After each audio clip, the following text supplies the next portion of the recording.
जर तुमच्यावर कितीही वाईट वेळ आली, कितीही संकटे आली, कितीही आर्थिक परिस्थितीचा सामना करावा लागला तरी कुणापुढे हात पसरू नका. तुमचा स्वाभिमान डगमगून देऊ नका. स्वतःवर नेहमी विश्वास ठेवा. जर तुमची कर्मे चांगली असतील तर देव तुम्हाला आयुष्यात कधीच कशाची कमी पडू देणार नाही. तुमच्या जीवनात असलेले दुःख, गरिबी, संकटे आपोआप दूर होतील. नमस्कार मित्रांनो. असे म्हणतात की कोणाकडे मदत मागावी परंतु कोणाकडे भीक नाही. माणसाचा स्वाभिमान हा त्याला पुढे जाण्यासाठी नेहमी प्रेरित करत असतो. जो व्यक्ती स्वाभिमानाने जगतो, देव सुद्धा नेहमी त्याच्यासोबत असतो. जो मनुष्य दुसऱ्याच्या आधारावर राहून व्यतीत करत असतो, असा व्यक्ती सर्वात मोठा गरीब असतो. मित्रांनो, ही कथा तुम्हाला खूपच चांगली शिकवण देऊन जाणार आहे. ज्यांचे हात दुसऱ्यांच्या मदतीसाठी सदैव तत्पर असतात, अशा लोकांच्या जीवनात सुद्धा कोणत्याही प्रकारच्या अडचणी येत नाहीत.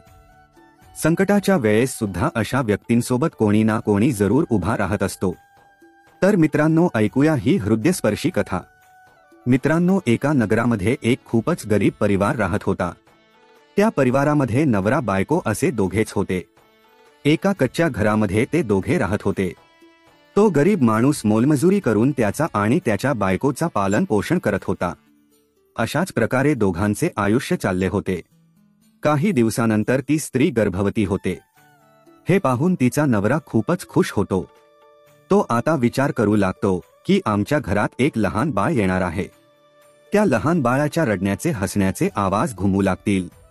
मुलाच्या जन्मासोबतच आईवडिलांच्या डोळ्यात खूप सारे स्वप्न निर्माण होतात.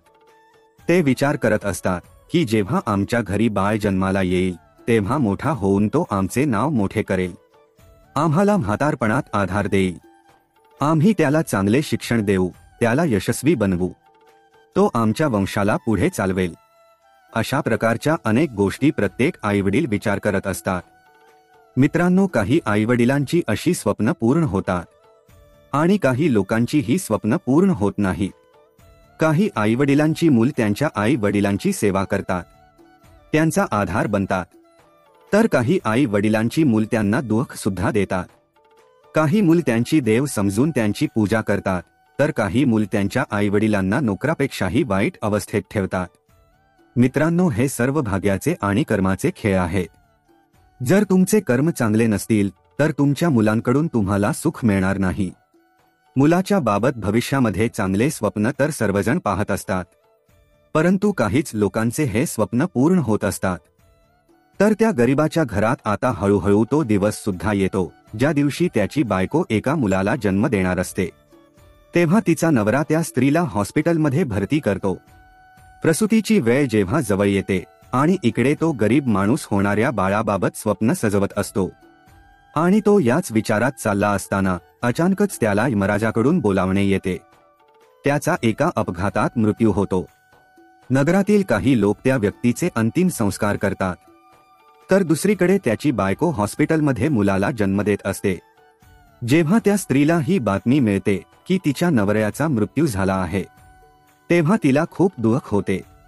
त्या बिचारीचा ह्या जगामध्ये फक्त नवऱ्याचाच आधार होता आणि आता तो सुद्धा गेला होता. ती खूप जोरजोरात रडत असते. ती हाका मारत असते, हे देवा, हे कसले संकट तू माझ्यावर आणले आहेस. माझा जो एकमात्र सहारा होता त्यालाच तू हिसकावून घेतले आहेस. माझा नाही, पण कमीत कमी या मुलाचा तरी विचार केला असतास. याचा अजून जन्म सुद्धा झाला नाही. जन्माला येण्यापूर्वीच देवा तू त्याच्या डोक्यावरून वडिलांचे छत्र हिसकावून घेतले आहेस. आता कोण ह्या मुलाचे पालनपोषण करणार आहे. मित्रांनो, ती स्त्री हॉस्पिटलमध्येच नवऱ्याच्या शोकाने खूप जोरजोरात रडत होती. नगरातील काही लोक या स्त्रीला भेटायला गेले व तिची समजूत काढली आणि म्हणाले, ताई, जन्म मृत्यू हे सर्व देवाच्या हातात आहे, यामध्ये आपण काहीच करू शकत नाही. असं सुद्धा म्हणतात की देव जे काही करत असतो ते सर्व चांगल्यासाठीच करत असतो. त्यामुळे जे झाले आहे त्याचा शोक करू नका. जो जन्माला येणार आहे त्याचा तुम्ही आनंद करा. नगरातील लोक त्या स्त्रीला समजावत असतात व काही वेळानंतर ती स्त्री एका सुंदर अशा पुत्राला जन्म देते. मुलाला पाहून तिचे दुःख थोडे कमी होते. ती विचार करते की मी या माझ्या मुलाला खूप मोठा करेन आणि हाच माझा आता आधार बनेल. आता ती स्त्री तिच्या मुलाला घेऊन घरी परत येते. नगरातील काही चांगल्या लोकांनी त्या स्त्रीची काही दिवसांपर्यंत मदत केली, परंतु सत्य मदत कोण करणार आहे. जेव्हा काही दिवस झाले तेव्हा मदत सुद्धा कमी होऊ लागली. आता ती स्त्री खूपच एकटी पडली होती. तिला समजलं होते की दुसऱ्यांच्या आधारावर जीवन जगणे खूप कठीण आहे. जर मला जगायचे असेल आणि माझ्या मुलाला मोठं करायचे असेल तर मला स्वतःला जबाबदारी घ्यावी लागेल, मला स्वतःलाच काम करावे लागेल. व त्यानंतर ती स्त्री दुसऱ्यांच्या घरी जाऊन घरकाम करू लागली. घरकाम करून जे काही पैसे मिळायचे त्या पैशांच्या आधारावर ती स्वतःच आणि मुलाचं पालनपोषण करत होती. वेळेनुसार हळूहळू मुलगा मोठा होऊ लागला. जेव्हा तो मुलगा 5 वर्षांचा झाला तेव्हा ती स्त्री त्याच्या शिक्षणासाठी नगरातील एका सरकारी शाळेमध्ये त्याचा नाव देते. तिने विचार केला की मी माझ्या मुलाला शिकवून मोठा करेल, इतका मोठा करेन की जेणेकरून मला कोणाच्याही समोर हात पसरण्याची गरज भासणार नाही. मित्रांनो, असं म्हणतात की मेहनत करणाऱ्यासाठी कोणतेही लक्ष्य दूर नसते, शिकलेल्या माणसासाठी कोणतेही जागा अनोळखी नसते, गोड बोलणाऱ्याला कोणी परका नसतो. अशा प्रकारे ती महिला मेहनत करून तिच्या मुलाला शिकवत असे. मुलाला सुद्धा लवकरच समज आली होती. त्याला समजत होते की त्याच्या घरात फक्त सांभाळणारी त्याची आई आहे, त्याचे पालन पोषण करणारे त्याचे वडील हे जग सोडून गेले आहेत. आणि हे त्याला समजत होते, त्यामुळे तो खूपच समजूतदार होता. मन लावून अभ्यास करत होता. एके दिवशी त्याची आई खूप जास्त आजारी पडली. तिला वाटले की इतके काही झाले नसेल. तिने तिच्या तब्येतीकडे दुर्लक्ष केले, परंतु तिची तब्येत दिवसेंदिवस जास्त खराब होऊ लागली. ती कामावर सुद्धा जाऊ शकत नव्हती. घरांमध्ये इतके पैसे देखील नव्हते की तिचा उपचार होऊ शकेल. आईला पाहून मुलगा म्हणाला, आई थांब, काळजी करू नकोस, मी डॉक्टरांकडे जाऊन औषधं घेऊन येतो, मग तुला बरं वाटेल. मुलाचे बोलणे ऐकून आईच्या डोळ्यात पाणी येते. आई म्हणते, तू कुठेही जाऊ नकोस, माझी वेळ आता जवळ आली आहे. मी तुझ्या वडिलांकडे जाऊ इच्छित आहे, परंतु जाण्यापूर्वी माझं एक बोलणं नेहमी लक्षात ठेव. जेव्हा तुझा जन्म देखील झाला नव्हता तेव्हा तुझ्या वडिलांनी आणि मी एक स्वप्न पाहिले होते की आम्ही आमच्या मुलाला शिकवून इतका मोठा बनवणार की त्याला आमच्यासारखे असे काटकसरीचे जीवन जगावे लागणार नाही. परंतु बाळा, मी ते स्वप्न पूर्ण करू शकले नाही. बाळा, जर मी हे जग सोडून निघून गेले तर तू तुझ्या वडिलांचे हे स्वप्न नक्की पूर्ण कर. तू असं कोणतंही काम करू नकोस ज्यामुळे तुझ्या वडिलांचे नाव खराब होईल. तू अशा प्रकारे तुझं जीवन जग ज्यामुळे तुझ्या वडिलांचे नाव, तुझं नाव दूरदूरपर्यंत लोक तुला ओळखतील. बाळा, कधीही पैशाच्या मागे धावू नकोस. पैशासाठी लोक एवढ्या खालच्या थराला जातात की ते त्यांच्या आई वडिलांकडे सुद्धा दुर्लक्ष करतात. तू नेहमी तुझं नाव कमाव, नेहमी स्वाभिमानी म्हणून जग. कधीही कोणासमोर हात पसरू नकोस. कोणासमोर कोणत्याही प्रकारची भीक मागू नकोस. कोणत्याही प्रकारची विनवणी वर नकोस. बाळा, विनवणी न करणे श्रेष्ठ असल्याचं गुपित आहे आणि परावलंबी असणे नरका समान आहे. मनुष्याने नेहमी विद्या, धन, बल, कीर्ती आणि पुण्य कमावत राहायला पाहिजे. मुलगा म्हणाला, आई तू घाबरू नकोस, मी तुझ्यासाठी आता लगेच औषधं घेऊन येतो. इतका म्हणून मुलगा आईच्या पाकिटातून काही पैसे घेऊन औषधं आणण्यासाठी निघून गेला. मुलगा गेल्यानंतर काही वेळातच त्या स्त्रीचे प्राण निघून जातात. गाववाल्यांना जेव्हा समजतं तेव्हा सर्व लोक तिथे एकत्र जमतात आणि त्या स्त्रीच्या मुलाच्या हातून तिचे अंतिम संस्कार करतात. आता तर तो मुलगा पूर्णपणे एकटा पडला होता. बिना आईवडिलांचा मुलगा, वय सुद्धा जास्त नव्हते. नातेवाईकांनी सुद्धा त्याच्याकडे दुर्लक्ष केले, परंतु त्याने ह्या गोष्टीचं वाईट मानून घेतलं नाही. तो एकटाच त्याच्या मार्गावर निघाला होता. त्याने हार मानली नव्हती. आई जाताना काही पैसे सोडून गेली होती. त्याच पैशांच्या आधारावर त्याने काही दिवस त्याचा उदरनिर्वाह केला, पण काही दिवसानंतर ते पैसे संपून गेले आणि घरात सुद्धा काही शिल्लक नव्हते. आता तर फक्त एकच मार्ग होता की काहीतरी काम धंदा करावा, तरचा पोटाला काहीतरी मिळू शकेल. आणि तेव्हाच तो शाळेची फी भरू शकणार होता. मुलाला त्याच्या आईचं बोलणं खूप चांगल्या प्रकारे लक्षात होते. बाळा, कितीही वाईट वेळ येऊ दे, पण कोणासमोरही हात पसरू नकोस. मेहनत करूनच नेहमी तुझं जीवन जग. आणि म्हणूनच त्याने कधीही कोणासमोर भीक मागितली नाही. शाळेतून आल्यानंतर तो वेगवेगळ्या ठिकाणी काम करायला जायचा. कधी चहाच्या दुकानावर, कधी एखाद्या हॉटेलवर, अशा प्रकारे ठिकठिकाणी काम करून त्याला काही पैसे मिळायचे व त्या पैशांवरच तो त्याच्या शाळेची फी भरायचा आणि खाण्यापिण्याची व्यवस्था करायचा. अशा प्रकारे लहान वयातच तो मुलगा शिक्षण सुद्धा घेत होता आणि मेहनत करून त्याचं पोट सुद्धा भरत होता. हळूहळू काही वर्ष असेच निघून गेले. मुलगा त्या नगरातून आता एका शहरामध्ये शिकायला जाऊ लागला. तेव्हा त्याच्या शिक्षणाचा खर्च वाढू लागतो, परंतु तो हिम्मत हरला नव्हता. तो रोजच्या रोज शाळेत जायचा. तो जे काही कमवायचा ती सर्व त्याची कमाई शाळेच्या खर्चातच निघून जायची आणि जे थोडे काही पैसे वाचायचे त्या पैशांवर तो त्याचा उदरनिर्वाह चालवत होता. जर तो पूर्ण दिवस एका ठिकाणी काम करत असता तर मग त्याला शिक्षण मध्येच सोडावे लागले असते आणि जर फक्त शिक्षणच घ्यायचं ठरवलं असतं तर त्याला उपाशी राहावं लागलं असतं. आणि म्हणूनच तो दोन्ही काम एकत्र करत होता. शाळेतून आल्यानंतर तो इकडे तिकडे काम करण्यासाठी जात असे. एके दिवशी तो मुलगा शाळेतून घरी परत आला व त्यानंतर तो काम शोधण्यासाठी निघाला. परंतु त्या दिवशी त्याला कोणतंही काम मिळालं नाही. पूर्ण दिवस निघून गेला. शेवटी तो घरी परत आला.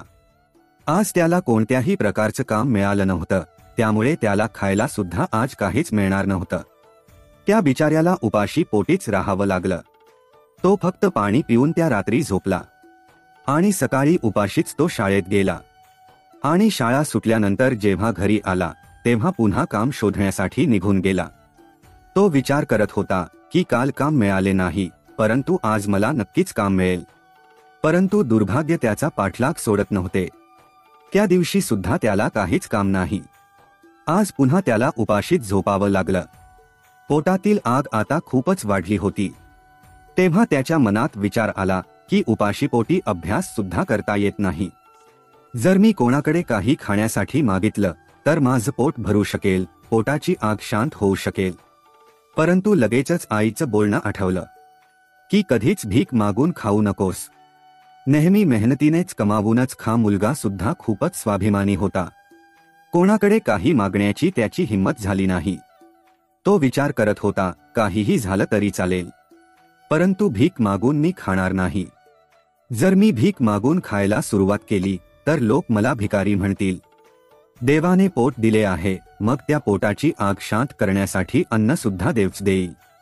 मुलगा त्या दिवशी सुद्धा उपाशी झोपतो आणि सकाळी जेव्हा तो उठतो तेव्हा त्याला उपाशी असल्यामुळे चक्कर येऊ लागते.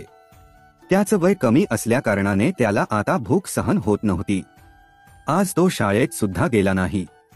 त्याने विचार केला की आज मी सकाळपासूनच काम शोधण्यासाठी जातो. काम भेटलं तर काहीतरी खायला मिळेल व पुढच्या दिवशी शाळेत जाईल. त्यानंतर तो काम शोधण्यासाठी इकडे तिकडे भटकू लागला. त्याच्या डोळ्यांसमोर अंधार येत होता. त्याला चालण्याची सुद्धा शक्ती नव्हती. तेव्हा तो एका झाडाखाली बसून विचार करू लागला की जर मला या वेळेला काही अन्न मिळाले नाही तर माझे प्राण निघून जातील. मला काहीतरी करावेच लागेल. पुन्हा त्याच्या मनात भीक मागण्याचा विचार येतो, परंतु त्याचे अंतर्मन त्याला हे करण्यापासून थांबवत होते. अंतर्मन म्हणते की तू गरीब आहेस, परंतु भिकारी नाहीस. तू जर भीक मागितली तर मग तुला भीक मागण्याची सवय लागेल आणि मग तू भिकारी बनशील. खूप वेळ झाला मुलगा त्याच प्रश्नांमध्ये होता. त्यानंतर त्याच्या मनामध्ये विचार आला की भीक मागणं वेगळी गोष्ट आहे आणि मदत मागणे वेगळी गोष्ट आहे. मी कोणाकडे भीक मागणार नाही, परंतु मदत तर नक्कीच मागू शकतो. भीक मागणं ते आहे जे घेतल्यानंतर पुन्हा परत दिले जात नाही, परंतु मदत मागणं ते आहे जे तुम्ही कधीही परत करू शकता. मुलाने विचार केला की आज मी कोणाकडे तरी मदत मागतो. जेव्हा माझ्याकडे असेल तेव्हा मी त्याला ते परत करेन.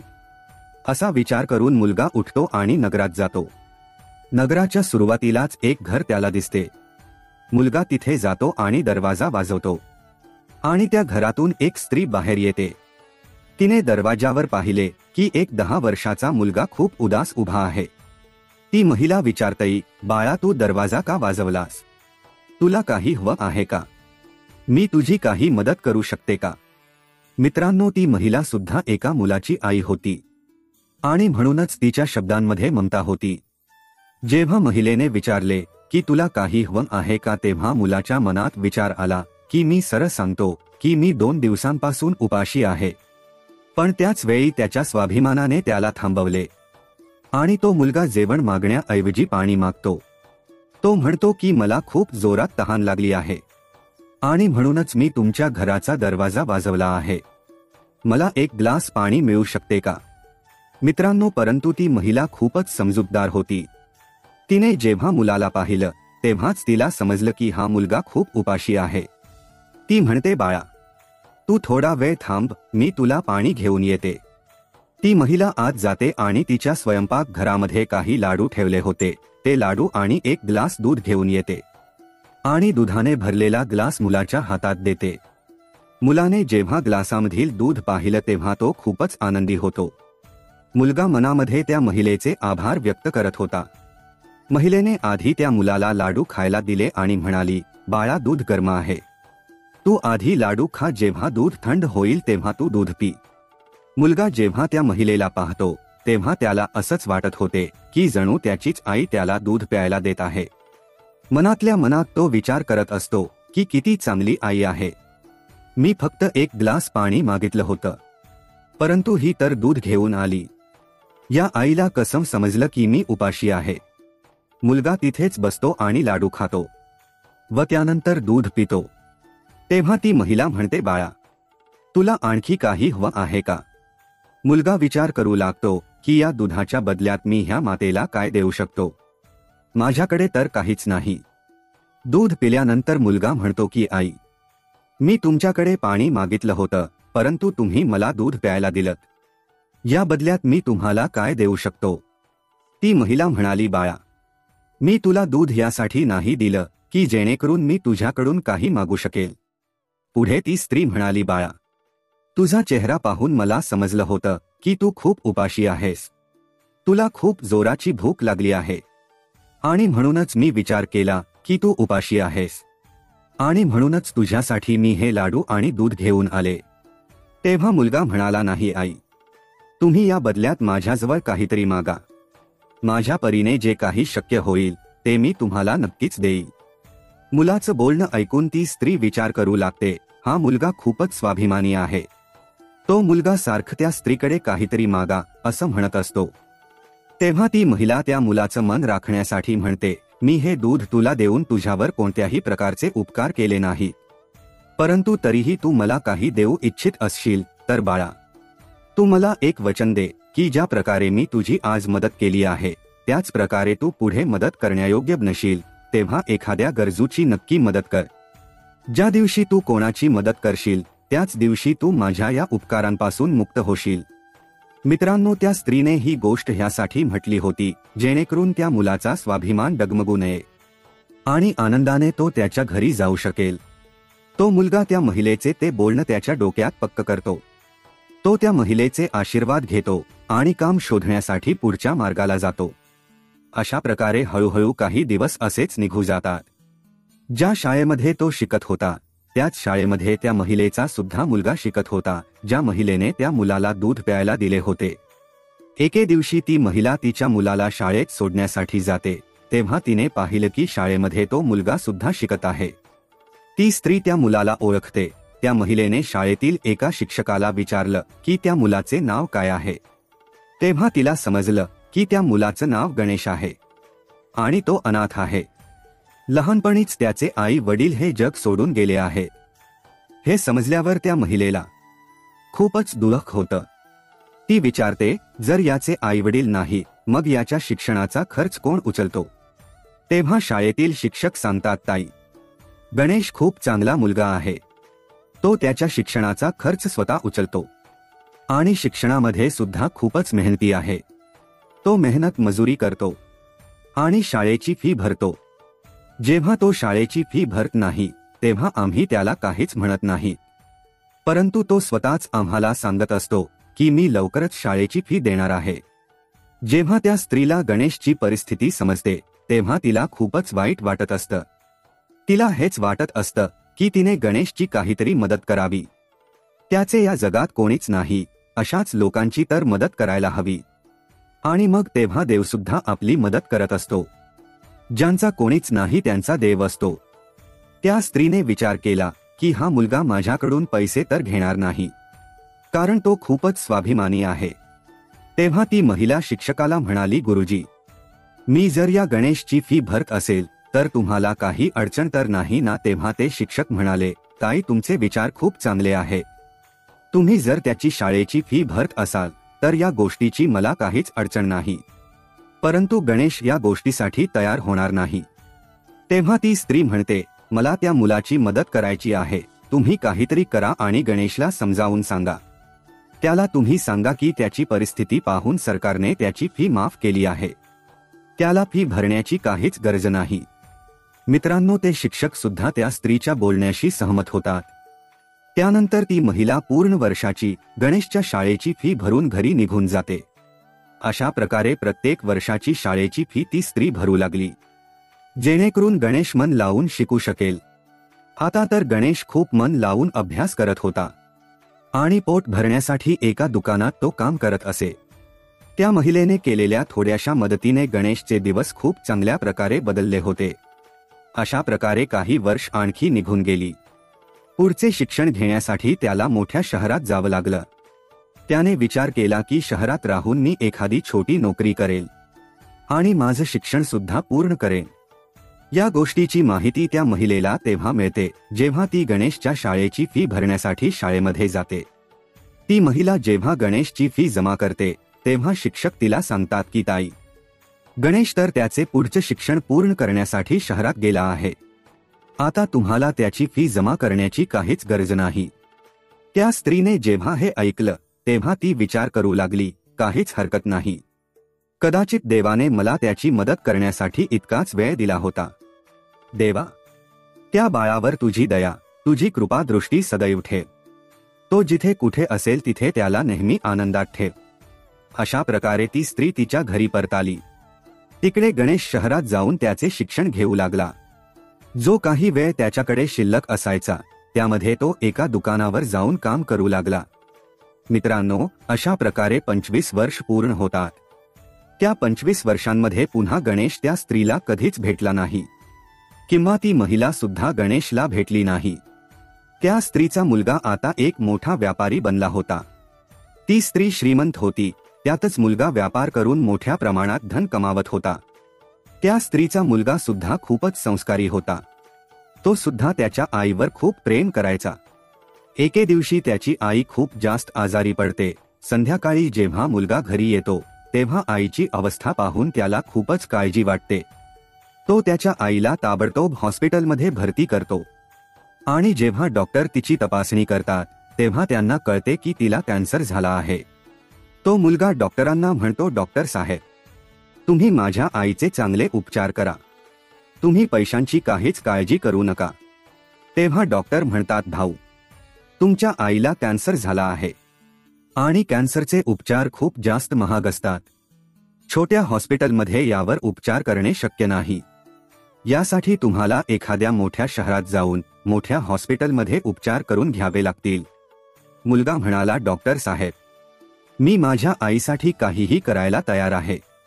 तुम्ही मला सांगा की माझ्या आईचा उपचार कुठे करायचा. तेव्हा डॉक्टर त्याला मुंबईत जाण्याचा सल्ला देतात. त्यांनी सांगितले की मुंबईमध्ये एक कॅन्सरचे खूप मोठे हॉस्पिटल आहे. जर तिथे जाऊन उपचार करून घेतले तर तुझी आई पूर्णपणे बरी होऊ शकेल, नाहीतर तुझ्या आईचे प्राण सुद्धा जाऊ शकतात. हे ऐकून मुलगा खूपच घाबरतो. तो आईला घेऊन मुंबईला निघून जातो. ती स्त्री मुलाला सारखा नकार देत असते की तू मला मुंबईला घेऊन जाऊ नकोस, आपण इथेच उपचार करूयात. हळूहळू मी बरी होईल, तू काळजी करू नकोस. तेव्हा मुलगा म्हणाला, आई, या जगामध्ये एक तूच तर आहेस जिच्यामुळे मला कधीही एकटे वाटत नाही. तूच माझा आधार आहेस, जिच्यामुळे मला कोणत्याही गोष्टीची काळजी नसते. त्यामुळे काहीही होऊ दे, मी तुझ्यावर चांगले उपचार करणारच. पैसे संपले तर मी पुन्हा कमावू शकेल, परंतु मला आई पुन्हा मिळणार नाही. अशा प्रकारे मुलगा त्याच्या आईला मुंबईला घेऊन जातो. हॉस्पिटलमधील माणसांनी सांगितले की तुम्ही तुमच्या आईला इथे ऍडमिट करा. मुलाने वेळ वाया न घालवता आईला ताबडतोब त्या हॉस्पिटलमध्ये ऍडमिट केले आणि डॉक्टर उपचार करायला सुरुवात करतात. तेव्हा तो मुलगा त्याच्या आईचे रिपोर्ट डॉक्टर साहेबांना दाखवतो. डॉक्टर साहेबांनी त्या मुलाला विश्वास दिला की तुमची आई पूर्णपणे बरी होऊ शकते, परंतु त्यांचे उपचार करण्यासाठी खूप दिवस लागतील. मुलगा म्हणाला, डॉक्टर साहेब, काहीही होऊ द्या, परंतु मला माझ्या आईला बरी करूनच घरी न्यायची आहे. मग यासाठी मला माझे सर्व काही विकावे लागले, कितीही दिवस इथे थांबावे लागले तरी सुद्धा चालेल. मित्रांनो, त्यानंतर त्या डॉक्टरांनी त्या स्त्रीचे उपचार सुरू केले. हॉस्पिटल खूप मोठे असल्याने तिथे खर्च सुद्धा मोठ्या प्रमाणात होत होता, परंतु मुलगा हिंमत हारला नव्हता. मित्रांनो, असं म्हणतात ना की आईपेक्षा अनमोल या जगात दुसरे काहीच नाही. डॉक्टर साहेब जे पण औषधं लिहून द्यायचे, मुलगा त्याच्या आईसाठी महागातली महाग औषधं घेऊन येत असे. त्याचा जो गावी व्यापार होता त्याच्याकडे सुद्धा तो लक्ष देऊ शकत नव्हता, त्यामुळे तो सुद्धा आता बंद पडण्याच्या मार्गावर होता. कित्येक दिवस उपचार चालू होते. हळूहळू आईच्या तब्येतीमध्ये सुधारणा होऊ होती. मुलाजवळ जे काही पैसे होते ते आता संपायला लागले होते.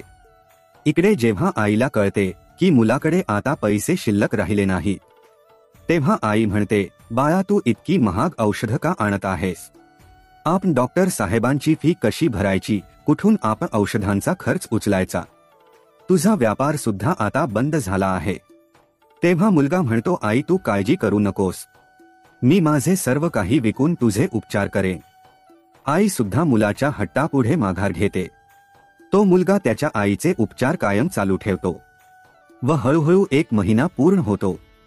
मित्रांनो, त्या हॉस्पिटलमध्ये जो डॉक्टर होता तो जेव्हा पण त्या स्त्रीला भेटण्यासाठी येत असे तेव्हा खूप वेळ तो त्या स्त्री जवळ बसायचा आणि तिच्या सोबत गप्पा मारायचा. हे पाहून त्या स्त्रीला सुद्धा खूप चांगले वाटायचे. ती विचार करायची की हा इतका मोठा डॉक्टर आहे, याच्याकडे इतके पेशंट असतात, तरी सुद्धा हा माझ्यासोबत बोलण्यासाठी इतका वेळ कसा काढतो. मित्रांनो, अशा प्रकारे 1 महिना पूर्ण होतो. मुलगा डॉक्टरांना विचारतो की डॉक्टर साहेब, अजून माझ्या आईचे उपचार किती दिवस चालतील? डॉक्टर मुलाला सांगतात की तुम्ही काळजी करू नका, तुमची आई पूर्णपणे स्वस्थ झाली आहे. मी त्यांची आणखी एकदा तपासणी करतो. त्यांचे रिपोर्ट नॉर्मल आले की मग तुम्ही तुमच्या आईला घरी घेऊन जाऊ शकता. मित्रांनो, त्यानंतर त्या आईचा मुलगा रिपोर्ट येण्याची वाट पाहू लागला. 2 दिवसानंतर जेव्हा रिपोर्ट आले तेव्हा मुलगा पुन्हा डॉक्टरांना भेटण्यासाठी जातो आणि विचारतो, डॉक्टर साहेब, माझी आई बरी झाली आहे का? काही काळजी करण्याची गोष्ट तर नाही ना? तेव्हा डॉक्टर साहेब म्हणतात, तुम्ही काळजी करू नका, सर्व रिपोर्ट्स नॉर्मल आहेत. तुमची आई पूर्णपणे बरी झाली आहे. आता तुम्ही तुमच्या आईला घरी घेऊन जाऊ शकता. डॉक्टरांचं बोलणं ऐकून मुलगा खूपच आनंदी होतो आणि डॉक्टरांचे तो खूप आभार व्यक्त करतो. मुलगा आई जवळ जातो आणि आईला म्हणतो, आई, तू पूर्णपणे बरी झाली आहेस, आता आपण लवकरच आपल्या घरी जाऊ. मुलाचे हे बोलणं ऐकून आई सुद्धा खूप आनंदी होते, परंतु पुढच्या क्षणी तिच्या मनात विचार येतो की मी तर ठीक झाले आहे, परंतु या हॉस्पिटलचे जे बिल झाले असेल ते लाखो रुपयांमध्ये असेल. मग ते बिल माझा मुलगा कसा फेडू शकेल? इतक्या मोठ्या रकमेची व्यवस्था माझा मुलगा कुठून करू शकेल? जवळ जे काही पैसे होते ते सर्व औषधांवर खर्च झाले आहे.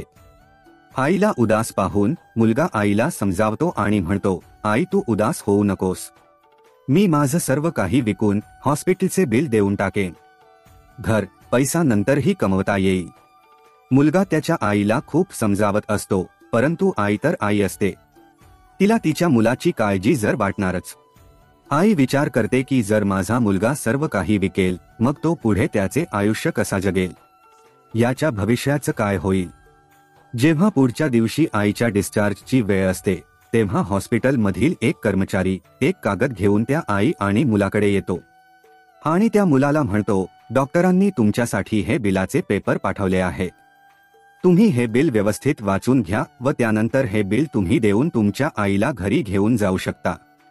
बिलाचे पेपर देऊन हॉस्पिटलचा कर्मचारी तिथून गेला व त्यानंतर तो मुलगा ते बिल उघडून पाहतो.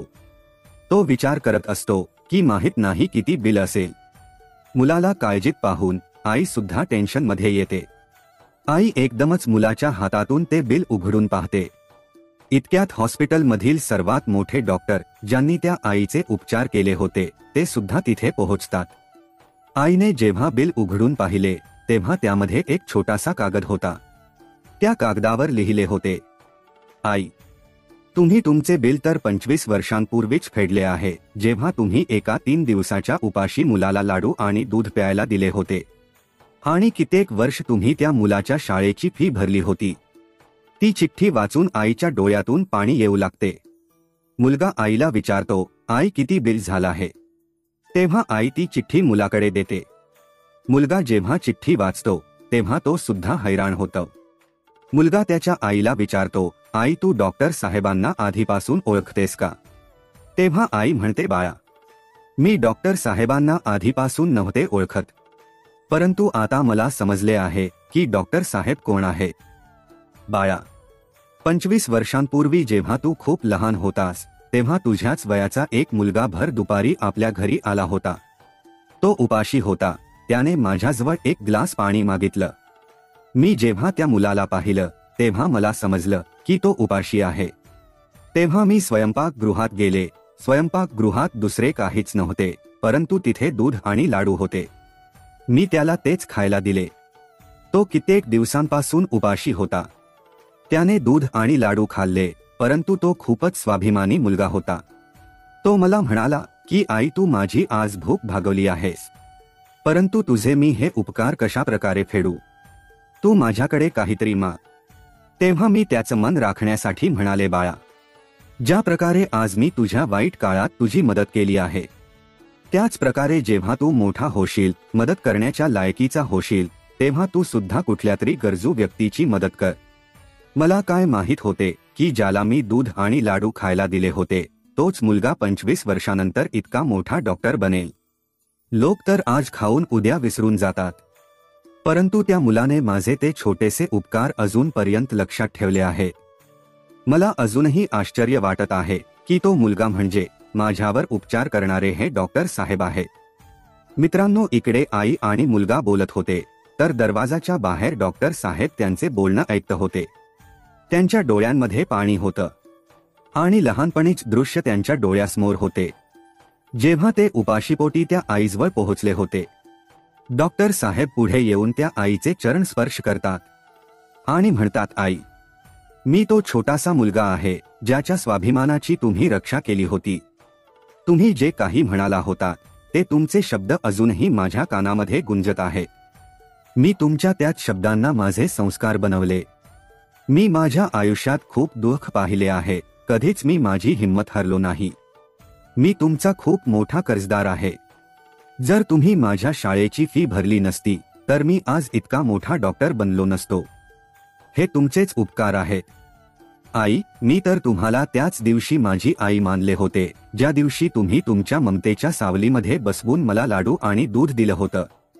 इतकं म्हटल्यानंतर डॉक्टर साहेब जे आईच्या औषधांमध्ये पैसे खर्च झाले होते ते सर्व पैसे परत करतात आणि त्या म्हाताऱ्या आईच्या चरणांमध्ये त्यांचे डोकं ठेवतात.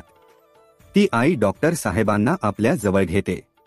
डॉक्टर साहेब आणि त्या म्हाताऱ्या आईच्या डोळ्यातून घळाघळा अश्रू वाहत होते. जेव्हा हे दृश्य हॉस्पिटलमधील सर्व कर्मचारी पाहतात तेव्हा ते सुद्धा पाहून हैराण होतात. सर्वांच्या डोळ्यांमध्ये पाणी असतं. तेव्हा ती म्हातारी आई डॉक्टर साहेबांना म्हणते, बाळा, मनुष्याने कधीच त्याच्या आयुष्यात येणाऱ्या परिवर्तनापासून घाबरू नये. मनुष्याने त्याचे हे परिवर्तन हा विचार करून स्वीकारले पाहिजे की त्यांच्या आयुष्यात नक्कीच काहीतरी चांगलं होणार आहे. या परिवर्तनापासून माणूस खूप काही शिकू शकतो आणि तो योग्य मार्गाला लागू शकतो. वाईट मार्गापासून माणूस वाचू शकतो. जो त्याच्यासोबत घडलेल्या घटनांमुळे हिंमत हारतो तो त्याच्या आयुष्यात कधीच पुढे जाऊ शकत नाही. अंधार कितीही दाट असू दे, एक छोटासा दिवा तो अंधार नष्ट करतो. त्याच प्रकारे आयुष्यात जर कधी अंधार आला असेल तर ज्ञानरूपी दिव्याने योग्य मार्ग शोधला जाऊ शकतो. ज्ञान ती संपत्ती आहे जी रंकाला सुद्धा राजा बनवू शकते. तिसरी गोष्ट म्हणजे तुम्ही दुसऱ्यांचं चांगलं करा, दुसऱ्यांवर दया करा. तुमची प्रगती आपोआप होत जाईल. तुम्हाला तुमच्या आयुष्यात जर कोणाची मदत करण्याचे सौभाग्य प्राप्त होत असतील तर त्यांची मदत नक्की करा. तुम्ही केलेल्या छोट्या मदतीमुळे कोणाचं तरी आयुष्य बदलू शकतं.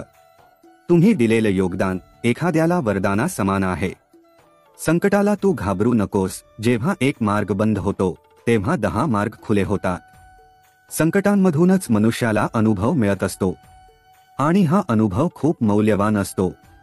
मित्रांनो, अशा प्रकारे ती म्हातारी आई डॉक्टरांचा निरोप घेऊन तिच्या मुलासोबत तिच्या घरी परत येते. तर मित्रांनो, आपल्याला ही कथा कशी वाटली मला नक्की सांगा. असेच नवीन कथा व माहिती जाणून घेण्यासाठी लाईक आणि सबस्क्राईब चॅनेल नक्की करा.